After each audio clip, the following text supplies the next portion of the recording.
Gözəl insanlar, hər vaxtınız xeyirli olsun. Bu ilə dekabr ayının 31-i olmasına baxmayaraq iComp fəaliyyət göstərir. İndi sözün açığı bilmirəm saat neçəyə kimi fəaliyyət göstərəcəyik. Amma bunu deyə bilərəm ki, şəhər bombalan boşdur, yollar boşdur.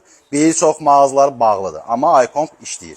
Yeri gəlmişkən 31 dekabr Dünya Azərbaycanlıların Həmrəylik günü və eyni vaxtda yeni təqvim ili başlaması münasibəti ilə mən buradan iComp adından, iComp komandası adından hər birinizi ürəkdən təbrik edirəm. Arzu edirəm ki, Azərbaycanımızda hər zaman daima sülh, əmin-amanlıq olsun. Arzu edirəm ki, Azərbaycan xalqını Allah və Azərbaycan dövlətini qorusun.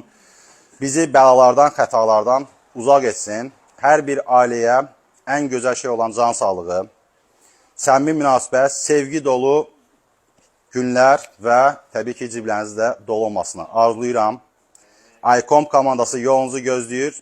Nəzərinizi çatdırım ki, yanvar ayının 1-i, 2-si, 3-ü bizdə qeyri-iş günləri olacaq. Amma telefonlar təbii ki, üzərimizdə olacaq. Nə sualınız olsa yenə zəng eləyərsiniz.